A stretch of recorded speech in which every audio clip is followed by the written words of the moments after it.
In the room and those of you watching online, man, we are so glad to have you be a part of worship today.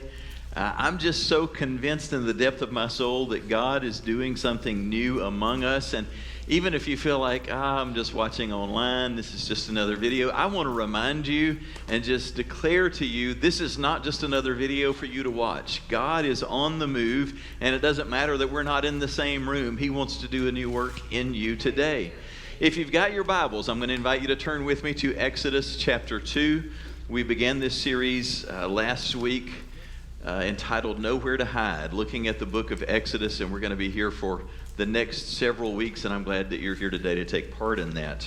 Every March, in early March, I take part in a gathering in Orlando that's been really significant in my life over the years. It's a large gathering of church planters from around the world, and when I do this, I'm always flying out on Thursday to get back home to get ready for Sunday, and I normally am able to line that up where I have plenty of time between the close of the conference and catching the flight back, but this year flight options were limited and it was going to be a little bit tight, so I'm really watching the clock as the conference is winding down, and I'm scooting out before it's completely over to make sure that I get to the airport. But where the conference is held is a long way from the Orlando airport, and it's very winding and confusing. I would never be able to find my way there without assistance. And so, I made sure that I put that in my phone, scooted out to my rental car, and I take off headed for the airport.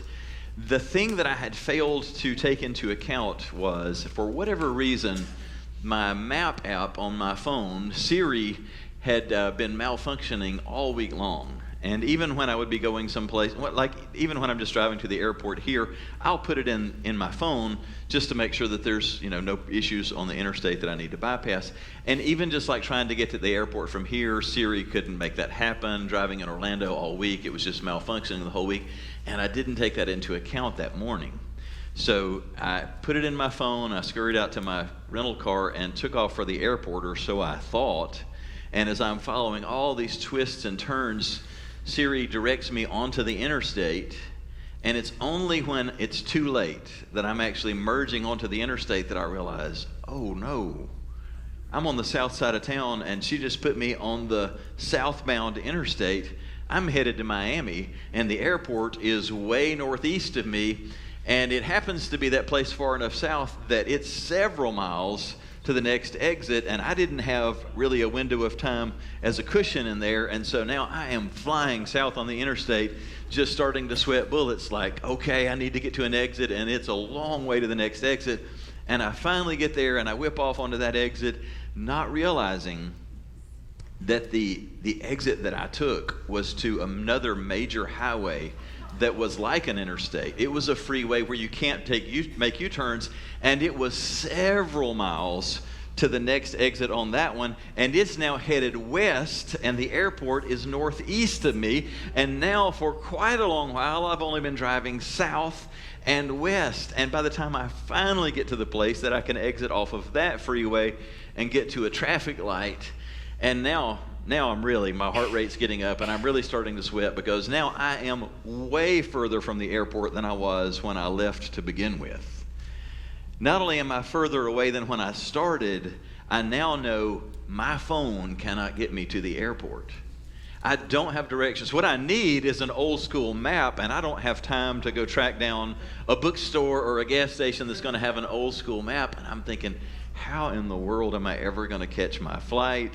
And I'm praying at this point, because I'm like, Lord, I don't want to miss my flight home. I want to get home to Jackie tonight. And it's like, in that moment, the Lord says, stop looking down and look up. The general direction to get started, and just start looking up for signs. Not from the heavens, but literally for signs.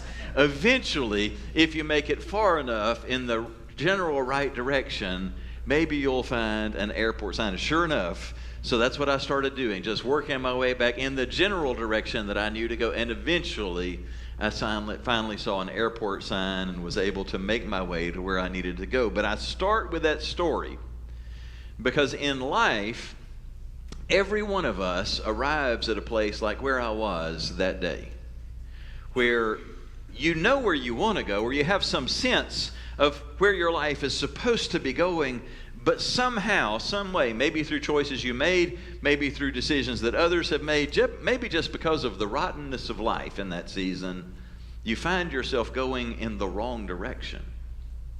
Sometimes we find ourselves having gone in the wrong direction long enough that we just feel sort of stuck in nowhere. I mean, there was a point in this whole thing I thought I was going to wind up in Tampa, and Tampa was not where I wanted to be that night when Jackie was on the Eastern Shore.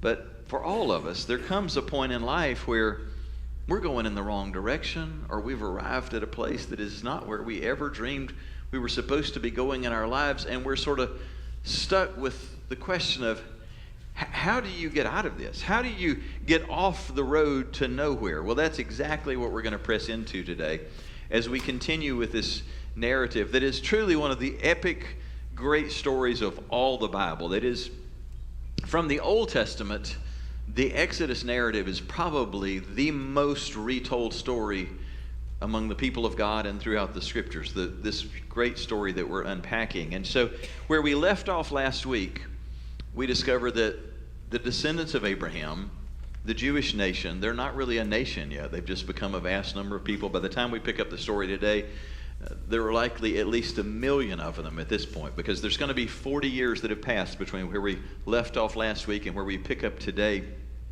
And they are now living as slaves in Egypt with no way out. It's like they're at the end of a dead-end one-way street. There's just no way out of where they are. And what we're going to discover is the one person who looks like he could offer some help is about to take the biggest detour ever in his own life. As we pick up in Exodus chapter 2, verse 11, we read, "One day after Moses had grown up, he went out to where his own people were, and he watched them at their hard labor." The reason it says it this way is because Moses didn't grow up with his people. If you weren't here last week, you can go back and catch it online. But in the original part of the story, Moses was born at a time where Pharaoh, the king of Egypt, was having all of the baby boys of the Hebrew people put to death because they were growing and multiplying, and he was feeling threatened by these foreigners in his land, and this was his way of dealing with that. And God worked miraculously not only to spare Moses' life, but to have him adopted into the royal family and raised as a prince in Egypt. For 40 years now, he's lived as a prince, getting the best of education, the best of everything. He is now a man mighty in word and deed, and he's accustomed to living among the wealthy, the powerful in Egypt, not among his own people who were slaves. But he decides to go and visit with the poor people. Well, he saw an Egyptian beating a Hebrew, one of his own people. Looking this way and that and seeing no one, he killed the Egyptian. And he hid him in the sand. Can you imagine? The next day he went out and he saw 2 Hebrews fighting. And he asked the one in the wrong, "Why are you hitting your fellow Hebrew?" Moses just cannot resist getting in the middle of a fight. He's a fixer. I can relate to this. So he jumps in a fight on a second consecutive day. But the man said to him, "Who made you the ruler and judge over us? Are you thinking of killing me like you killed the Egyptian?" Uh-oh. His secret is out. Then Moses was afraid, and he thought, "What I did must have become known." Well, of course it did. You can't keep that kind of thing a secret. And when Pharaoh heard of this, he tried to kill Moses. But Moses fled from Pharaoh and went to live in Midian, where he sat down by a well. Now, I realize ancient Near East geography is probably not something that we're all real schooled in, so let me just give a frame of reference. He has been living in the Nile Delta of Egypt, basically right on the Mediterranean. When he leaves and flees to Midian, this is not like saying, "We left Fairhope and ran to Robertsdale." He went a long ways off. He had to cross over 2 bodies of water, the entire Sinai Peninsula, and go south into what is now Saudi Arabia, into the depths of the wilderness, the desert. I mean, when he ran away, this wasn't like, I'm going to run down the street. You know, when I was a kid, when I'd get my feelings hurt, I'd run away, but I never made it more than a block. Well, I want to tell you, he didn't run off by a block. He ran off a long way into the wilderness to the land of Midian.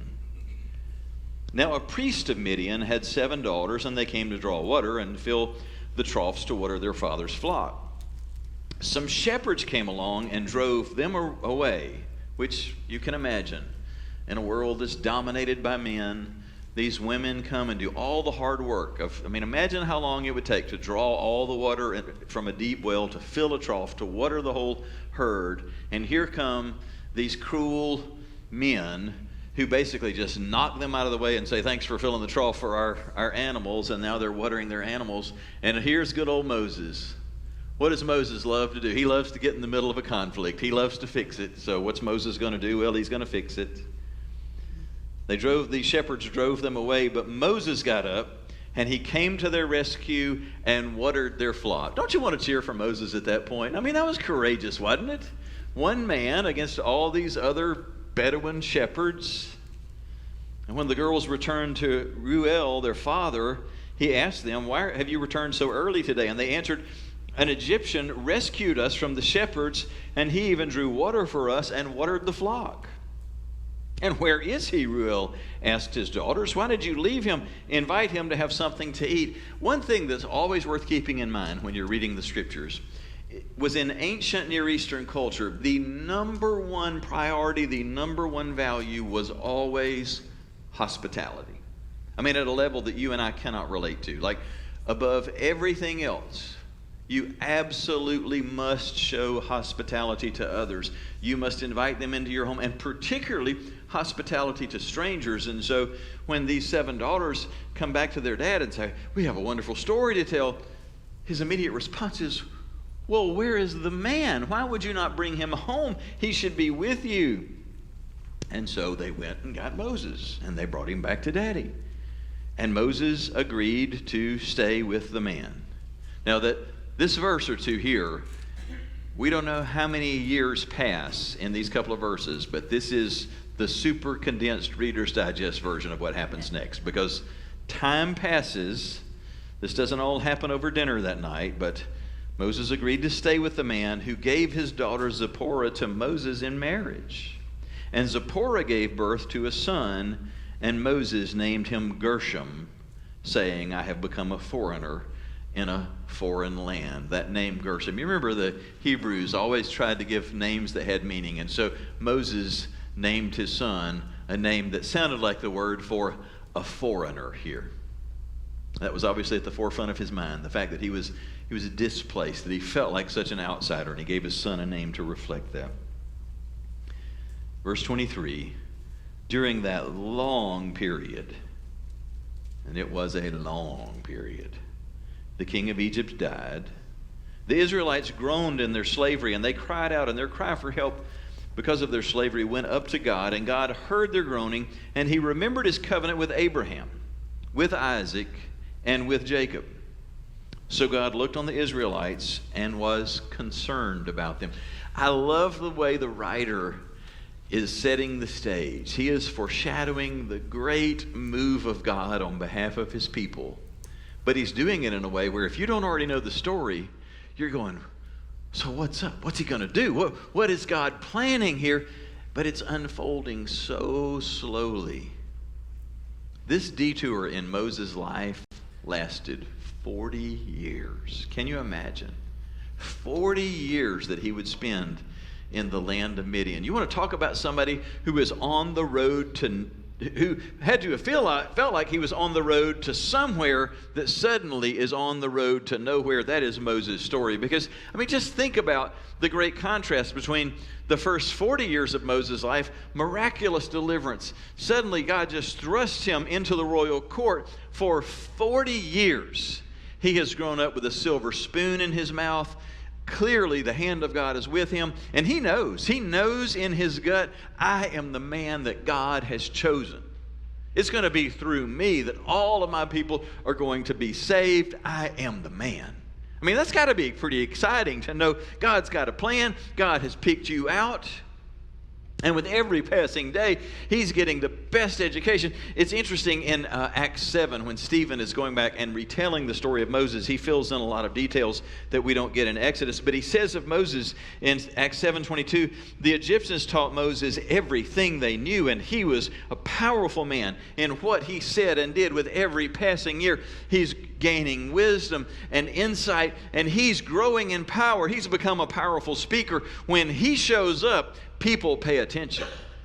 This is Moses, royal prince.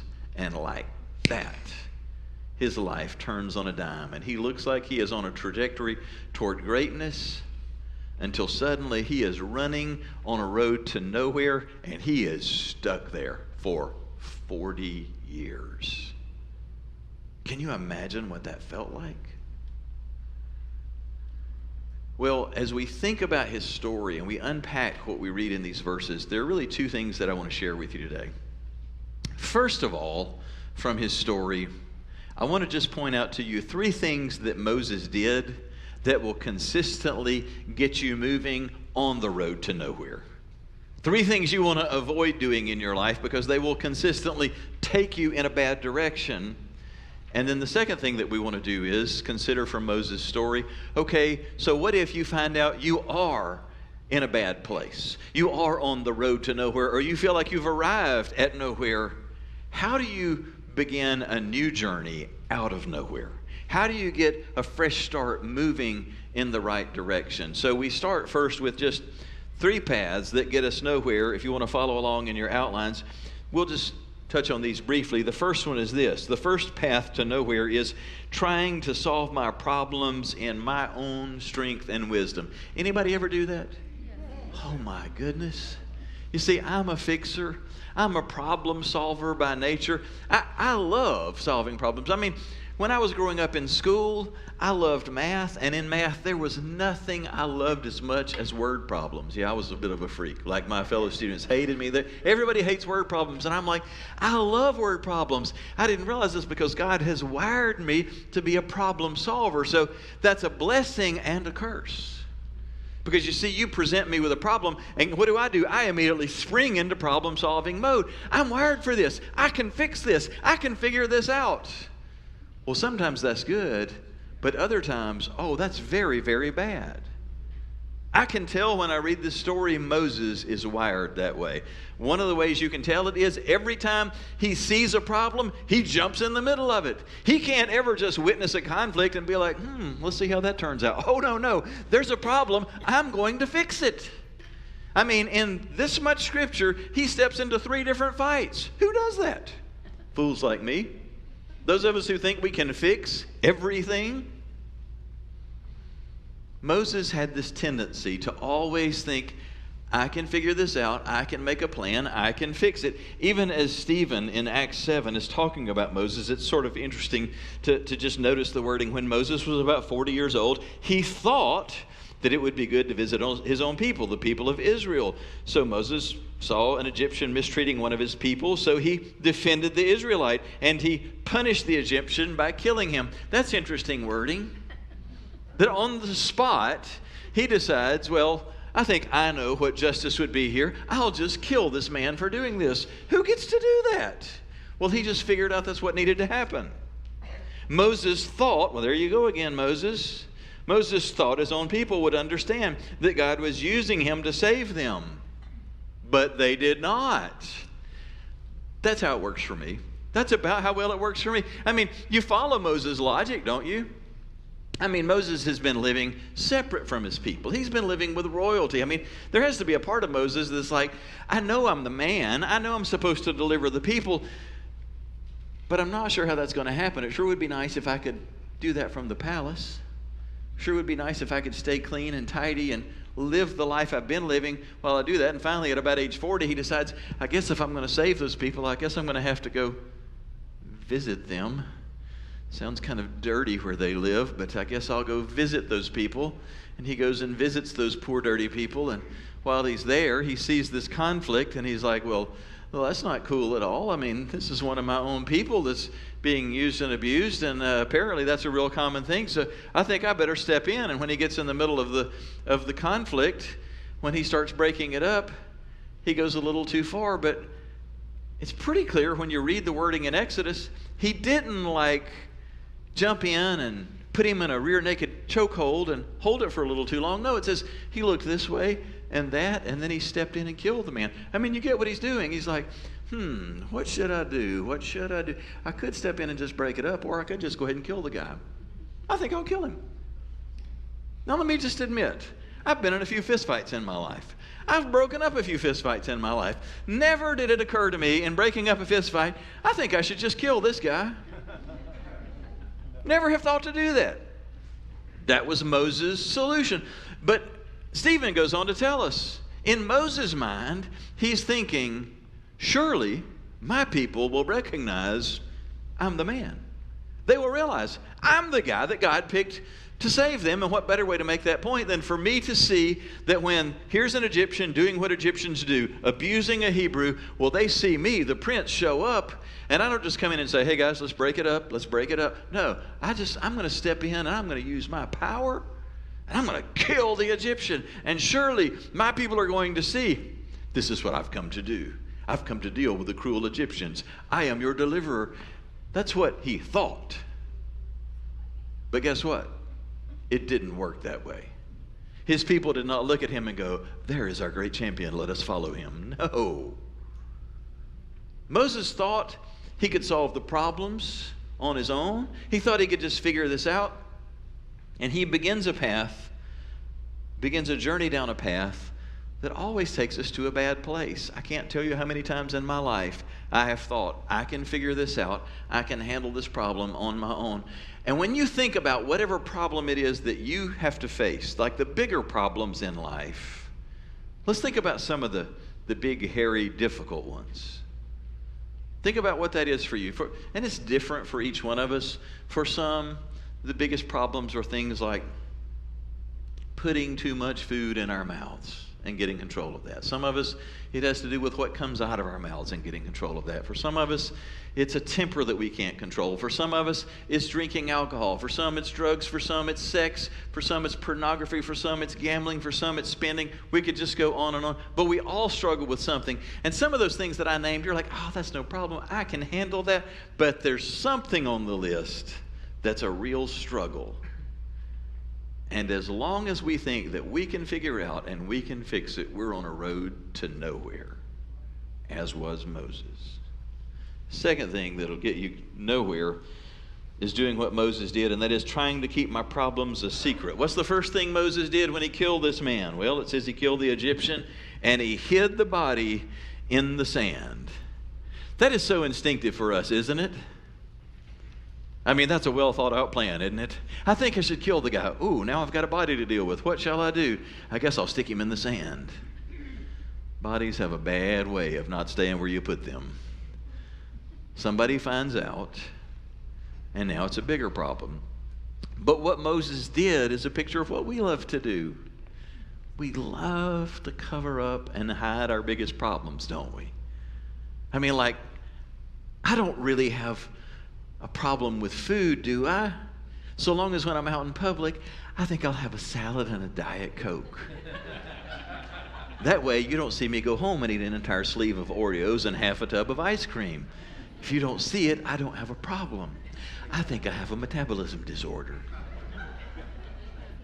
I don't have a problem with drinking because I only have half a glass of wine out in public.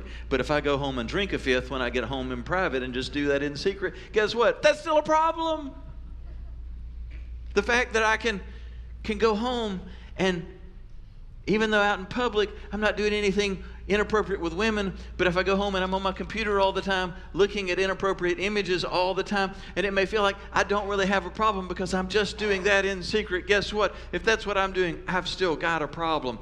We instinctively want to hide our biggest struggles, and it's universal for us. The old saying is true. We are as sick as our secrets. And keeping your biggest struggle a secret. Listen, I'm not suggesting you need to get up here on this stage and broadcast to everyone. Hey, you want to know what I really struggle with and what I do in private? No, we are not going to have that kind of service. We're not having open mic night at Freedom Church. That scares preachers worse than anything else you can imagine. That scares us worse than sleeping through the rapture or something like open microphone time. I got a sin I need to confess. No, we are not having that. But appropriately sharing. If we don't do that, man, that's the road to nowhere. The third thing that's the road to nowhere is trying to avoid facing my own problems. Moses was afraid, and he thought to himself, now everybody must know what I did. So what did he do? Moses ran away from Pharaoh, and he went to the land of Midian. He did the next thing that's instinctive for us.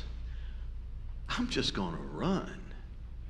How many times have you seen people either actually do this or at least talk about doing this, that they come up with a geographic solution to a personal problem or a character problem? It sounds tempting, doesn't it? I mean, like when we really get in a mess, when we really get in a bind, especially when it's a relationship mess.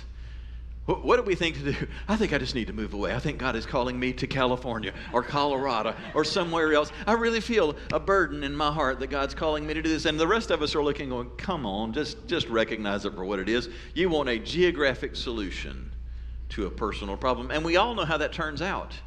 You can move to California, and guess what you're going to find in California? The same person looking at you in the mirror. Which means, guess what? Your problems are now in California.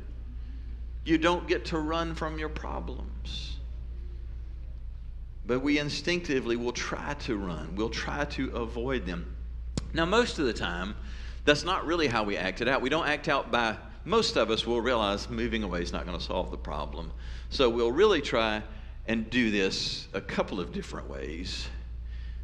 The men in the room, what we will do most of the time, if it's a relational problem, is we just live in the world of denial. Moses went to, he left denial to go to Midian. Well, we will run to denial, and I don't mean a river in Egypt, a place called denial, where we just pretend like it's not a problem. You know how I know that? Because I'm one of the people that folks run to when they realize their marriage is this far from dead. And it's always the men who are dragging their feet and who won't show up until basically it's just time for somebody to declare the marriage dead. When the wife's been saying for 5 years, I've been saying we had a problem. I've been saying, why can't we go talk to somebody about the problems we have? And the husband's been going, well, honey, I think we're doing pretty good. I mean, if we had a little more romance time in the bedroom, it might be better. But other than that, I think it's pretty good.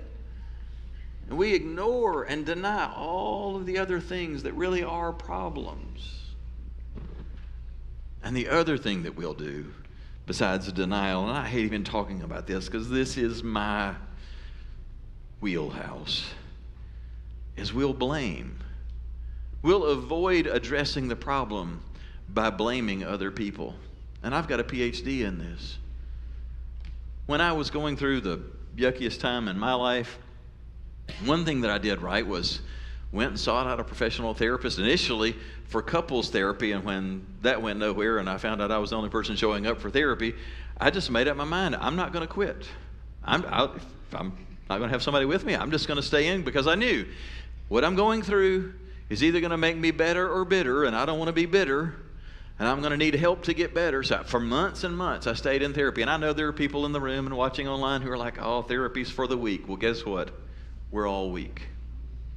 And we're all going to have seasons when we need help. So I stayed with it.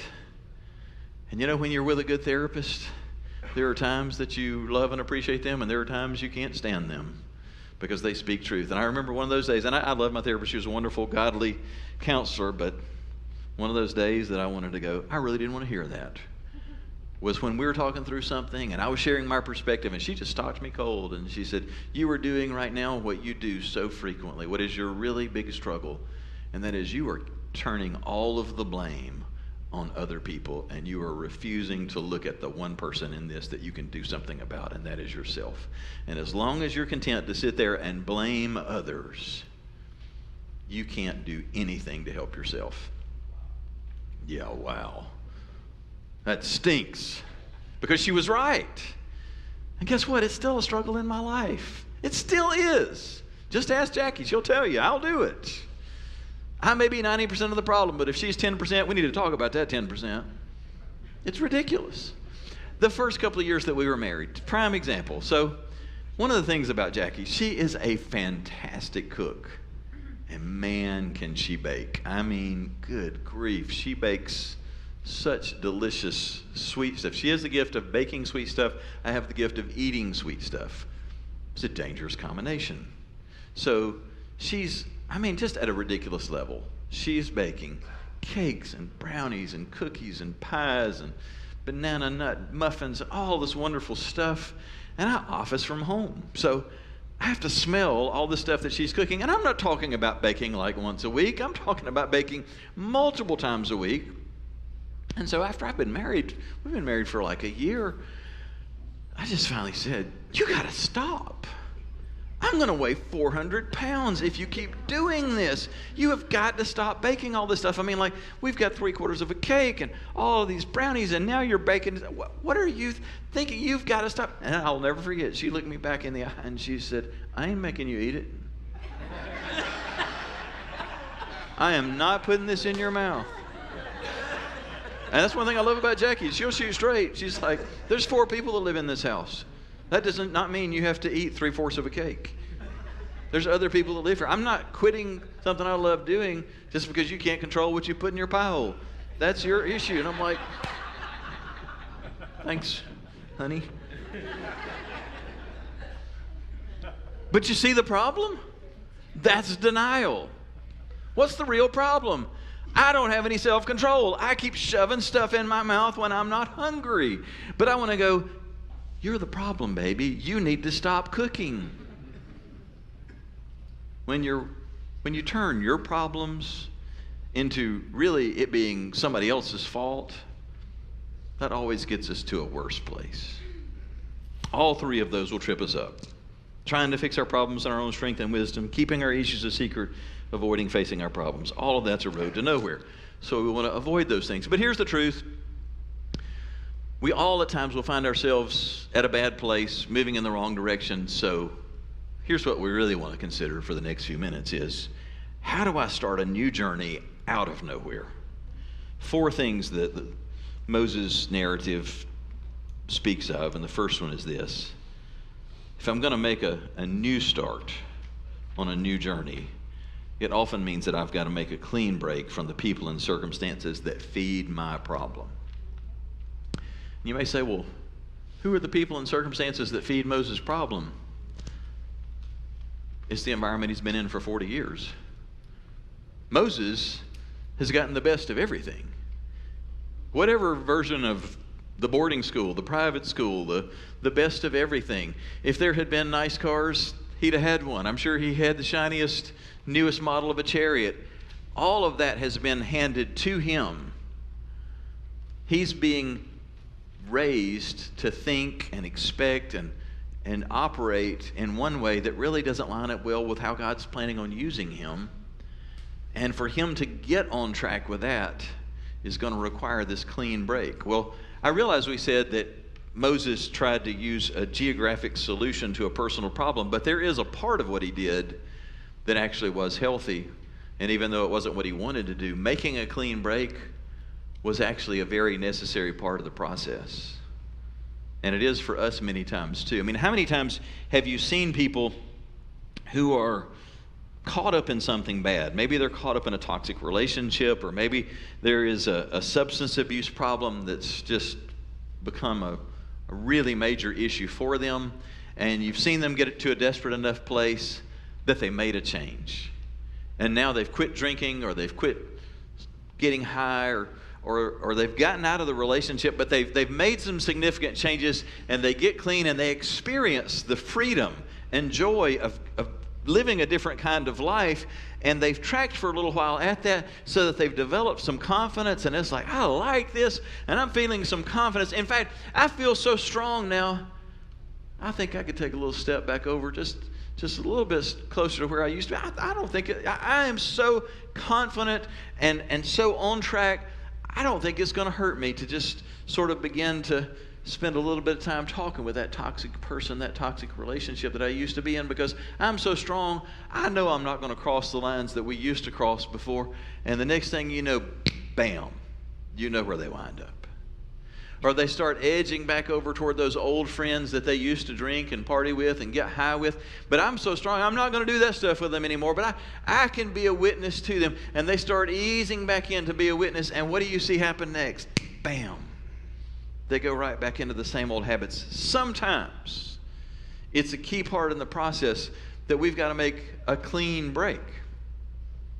Now, Moses may not have asked for this break, but at least he had the good sense that when he made the break, he went to a place where he would be with people who were going to have at least a healthier perspective. He went to the Midianites. Now, of all the directions that he could go, it's interesting to me that he went to the Midianites. Quick little reminder about who these people are. They're living on the backside of nowhere, but who are the Midianites? Well, it might surprise you to know that they are the descendants of Abraham. One of Abraham's other wives, not Sarah, but one of his other wives that he gave birth to a son, became the father of the nation of Midian. And they were a people who knew the God of Abraham. And when Moses had to run, he ran to the land where his distant cousins lived, and he wound up in the home of a priest within a group of people who knew, in a pagan world, knew the reality of the God of Abraham, Isaac, and Jacob. If you want to get back on track from the road to nowhere, moving in the right direction, here's a good first starting point. Make a clean break from some environments and some people that have been pulling you down, down, down consistently, and step in with some people who know the God of Abraham, of Isaac, and of Jacob. Paul, when he was writing to the Corinthians, put it this simply: don't be fooled.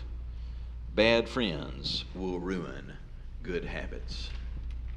I love how direct he is with that. Don't be fooled, because many people are, or most people are, they think, I can go back and have those same friends. Don't be deceived. Another translation says, bad company corrupts good character. Your character may be good now. You may have really cleaned it up, but you go back. How many of you could testify to that? You've either lived it or you've seen it, that the company you keep either pulls you up or it pulls you down. Making a clean break and stepping into some new relationships that are healthy ones is a good first step on the road out of nowhere. The second one is this. If you really want to get moving in a new direction, we need to admit, I have problems too big for me to fix. I want you to consider the scope of Moses' problems. First of all, here's the unspoken one that's clearly implied. Can we agree Moses has an anger problem? When you step in to break up a fight and you kill the person that you think was the bad guy in the fight, I think you have a temper problem. I think you have a temper problem that you're not going to be able to fix on your own. That's one big issue. Here's the second big issue. You've just committed murder, and the secret is out. Oh, and now the king wants to kill you. Oh, that's a big problem. Now the authorities are after you, and the king has declared weapons free, kill on sight. Oh, that's a problem bigger than you can fix. And if all of that's not enough, here's a number 3 that's bigger than the first 2. The thing that you believe that God picked you out to do, that you're correct about, that God's going to use you to do, bring deliverance for more than 1 million people who are enslaved. How on earth are you going to make that happen? That is a problem way bigger than any one person can solve. Well, that was certainly true for Moses. But it's also true for us at different times in our lives. And let's be really honest about this. There are plenty of things that you're going to face in your life, that I face.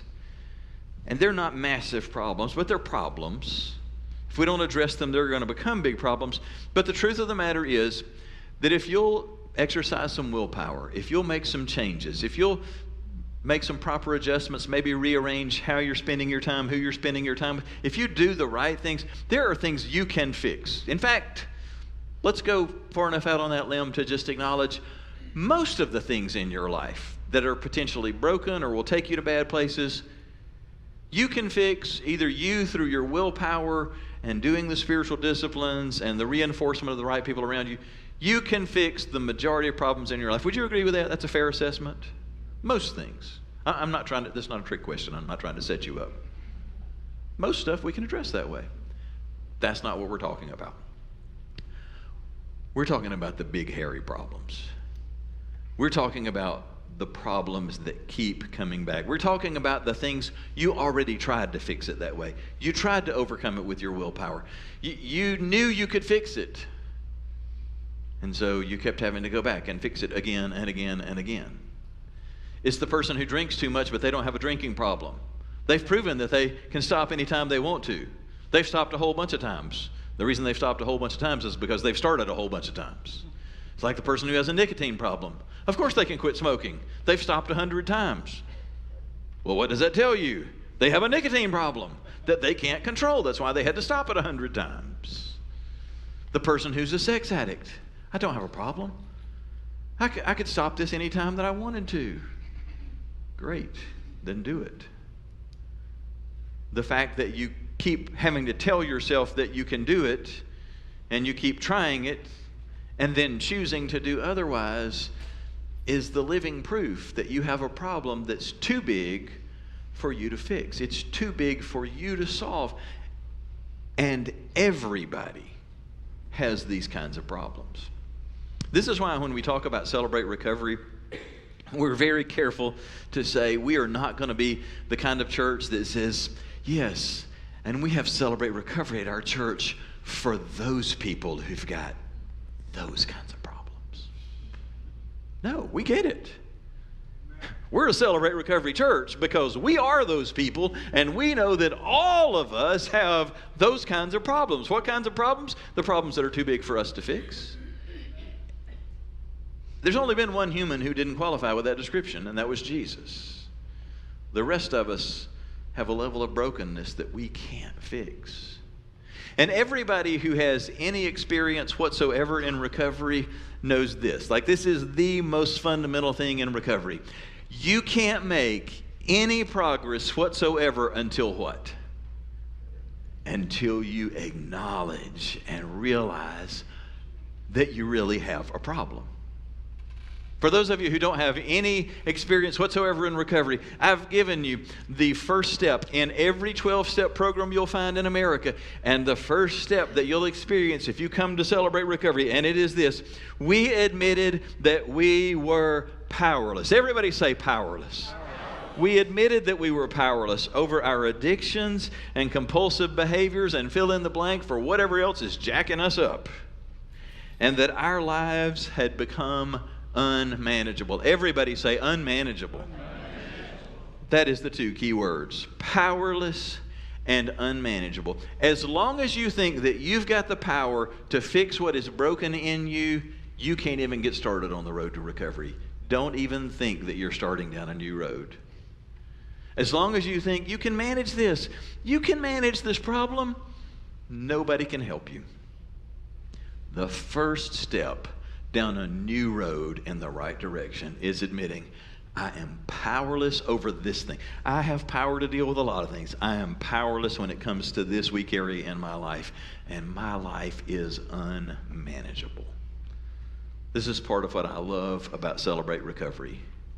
When you walk in the room in CR, you don't have to wonder.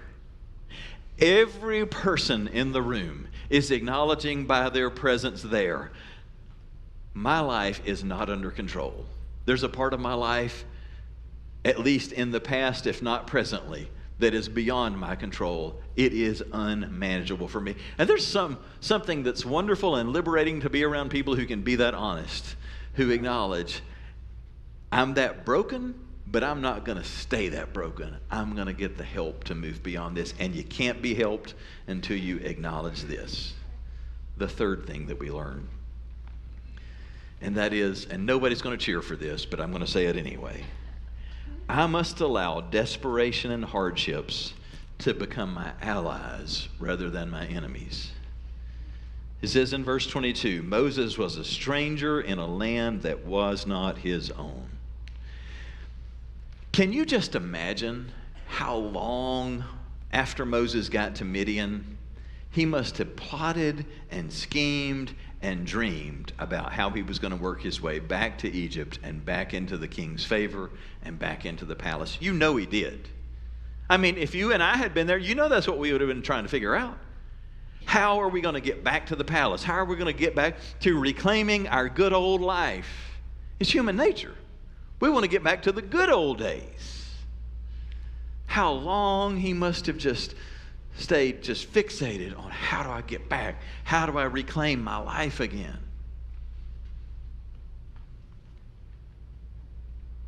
Well, it wasn't going to be anytime soon. The truth of the matter is he wasn't ever going to get there.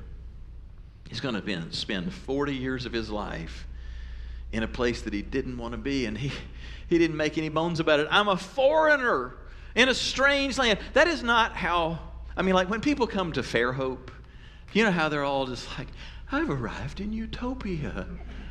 It must be perfect to live on the eastern shore, and it is nice to live here. That is not how Moses arrived in Midian. He did not go, oh, your sand dunes are fabulous. This is wonderful. I think I passed water once in the last 5 days. It was beautiful. It was a little pool, like a bird bath. It's wonderful. I mean, he is in a desolate place. This is the armpit of the Middle East that he is in. It's a terrible place. And if that's not bad enough, he's gone from being in his home territory where he's royalty to being you're an outsider, and we don't trust outsiders. We don't like people like you around here. I'm a stranger in a foreign land. It is not a happy place.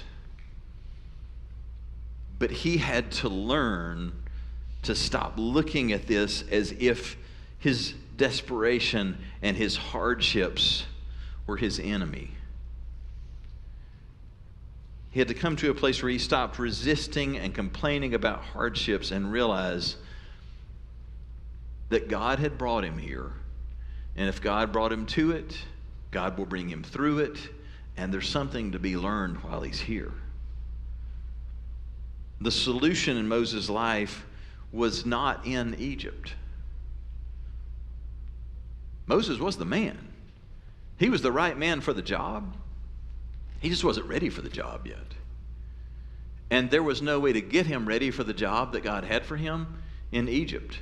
He couldn't learn it in a palace. He's going to have to learn it in a desert.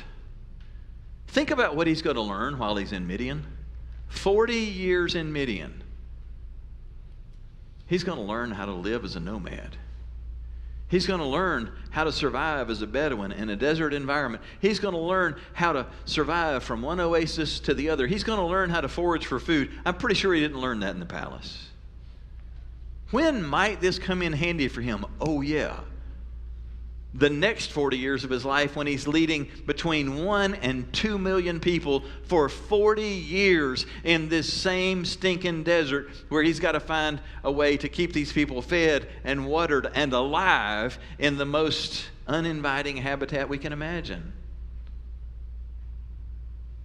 It's amazing how God can take what seems to us to be the most tragic set of circumstances and how he can twist things in a way that he works that for our good. And somehow he works good out of the most painful and difficult circumstances. Now the hard part is we'll almost never understand it while it's going on. I'm pretty sure there wasn't a day 5 years into this where Moses goes, I get it now, I get it. I'm going to be leading a couple of million people who have bad attitudes to live in the wilderness, and these are all going to be lessons that are going to be so handy for me to know. So thank you, Jesus.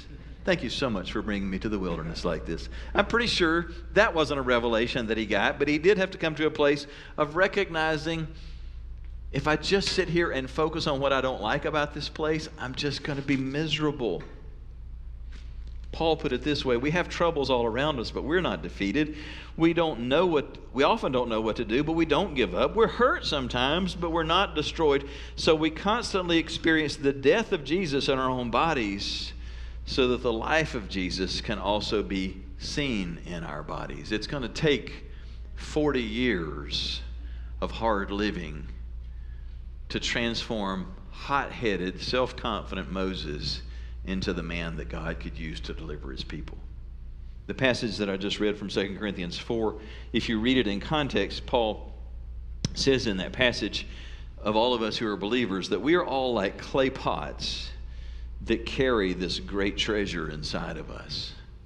The treasure inside of us is the good news that's revealed in the person of Jesus. It's the life of Christ hidden away in us. But he says, but it's hidden in these clay pots that look so ordinary, so unremarkable. These clay pots that aren't going to change the world. They're not going to even capture the world's attention. They're just so ordinary. But he says, here's what happens to those clay pots. We experience difficulty. We experience hardship. We experience hurt and suffering. And guess what happens to those clay pots as they continue to be pounded on and pounded on and pounded on? You know what that does to a clay pot?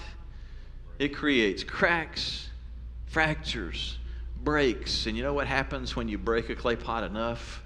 It's going to expose whatever's on the inside. And Paul says for those of us who follow Jesus, what this creates in each one of us is brokenness, so that the treasure that's contained within is revealed. So we're experiencing the death of Jesus, the pounding, the hammering that fractures us. But the result is that the life of Jesus is exposed through us. This is what's happening to Moses. It's also what's happening to us. That brings us to the fourth and final thing that we'll say. And that is, in the middle of all this, we must choose to find joy and contentment right where you are each day. It says in verses 21 and 22, then Moses was content to live with the man. And from that place of contentment, Zipporah is given to him as a wife, and she bore him a son. It's interesting to me that Moses' life, which was 120 years, was cleanly broken up into 3 equal segments. 3 40-year segments. He spent 40 years living as a royal prince with the best of everything. He spent 40 years as a man on the run, living in Midian, a foreigner in a foreign land. And he spent 40 years as the head of a nation of 1 to 2 million people, leading them. He is the man. But he's leading a rebellious people who are constantly complaining and sometimes thinking about killing him.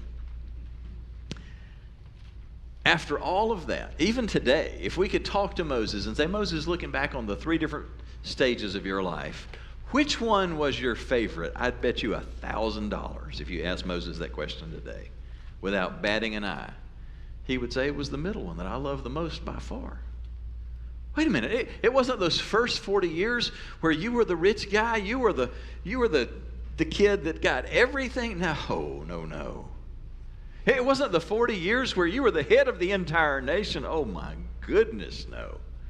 Griping and complaining all day long, trying to settle the disputes of the people. No, the sweetest time of my life, it was those middle 40 years when I was a nobody. Life was so much simpler. I had a wife and a son, and life was so much quieter.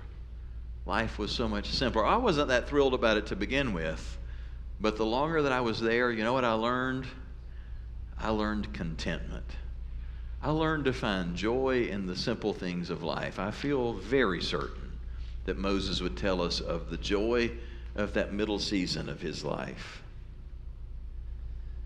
You know, I have a feeling Satan tried really hard to keep Moses fixated on getting back to Egypt and reclaiming his old life.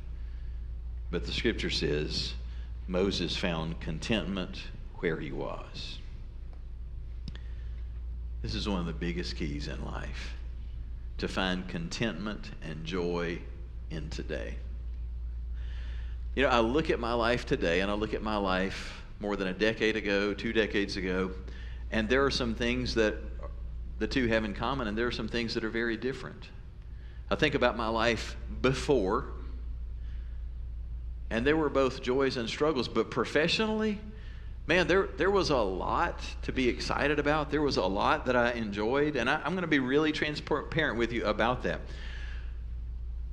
The last church that I served, we spent years doing the hard work of planting, but eventually, after several years, things took off, and the church grew rapidly, and it continued to grow rapidly. And with that came some recognition. And I'm not proud about sharing some of what I'm about to say, but I'm just going to be very honest with you. During the last few years that I pastored what was at the time Church on the Eastern Shore, it grew so rapidly that other people began to take notice. And just as one example, Outreach Magazine. You don't read Outreach Magazine. I know you don't. Only preachers read Outreach Magazine, but old preachers will read it. You see, there's this one issue that comes out every August that's called the Outreach 100. And they rank the 100 fastest growing churches in America. Oh yeah, preachers love to compare things. So that's their most popular edition. And 3 out of the last 4 years that I pastored the last church, we were on that list. Some of those years we were high on that list. We were one of only 2 churches in the state that were on that list. Oh, I want to tell you, that fed something in me. That stroked something in me. I felt good about that. I was too humble to just go tell that to the whole world, but I sure did want the whole world to know about it. That made me feel good. That made me feel so validated right up until the moment that was all stripped away. It was gone. And I cannot tell you how many times the enemy has come in and whispered things into my ear to try and make me wish to go back, to try and make me focus on that, to try and get me just thinking all the time about what has been lost instead of just finding joy and contentment where I am. And I'll admit to you, for about the first year or year and a half after that happened, it was really painful to even drive by that location. I had to go back on occasion to like funerals and stuff that would happen there. And some people would be polite and some people wouldn't be nice at all, and that just added to it. It just made it really hard to even. I found myself taking unnecessary detours to keep from having to even drive by there because of where my head and heart would go. But I want to tell you some good news. The Lord has so delivered me from any concern or desire to return to something, because He has enabled me to find so much joy where I am, getting to do what I do where I am. And there's such freedom in that. Now, let me tell you the great irony of this. So, I'm working on this message this week.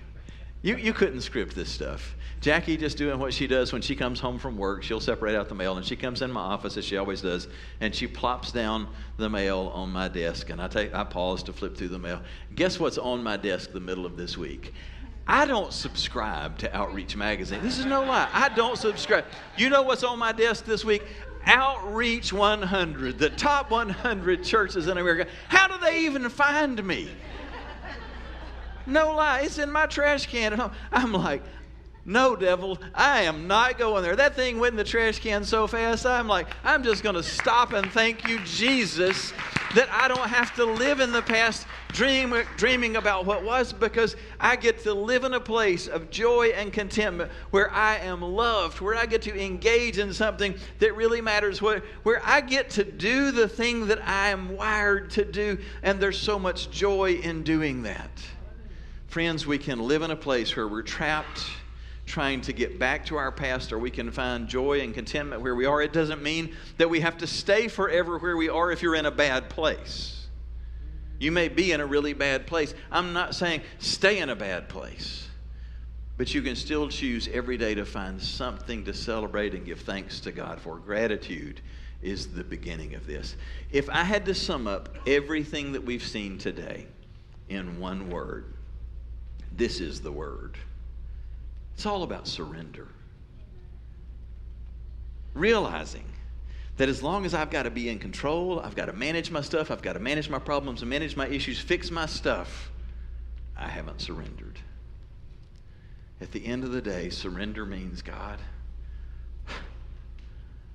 I can't fix it. I can't even completely control the direction of my life. I know I'm too jacked up to even manage my stuff. The best I can do is surrender to you and find joy in the moment that I'm living in today, to know that I'm loved by you, that I'm claimed by you, and I'm surrounded by people who love me and who love you. And when we do that, boy, we begin to make room for God to show up and for God to begin to give new direction and new meaning and new hope in life. And it is amazing what gets birthed out of that. I want to invite you to join me as we turn to the Lord together in prayer. I don't want anybody looking around, but I just want to ask you, if you're really honest today, is what we're talking about today really speaking to where you are? And what I mean by that is, are you at the place that you really do need a fresh start in a new direction? If that's the case, why don't you just lift your hand? I just want to pray for you. Man, you just would really love a fresh start in a new direction.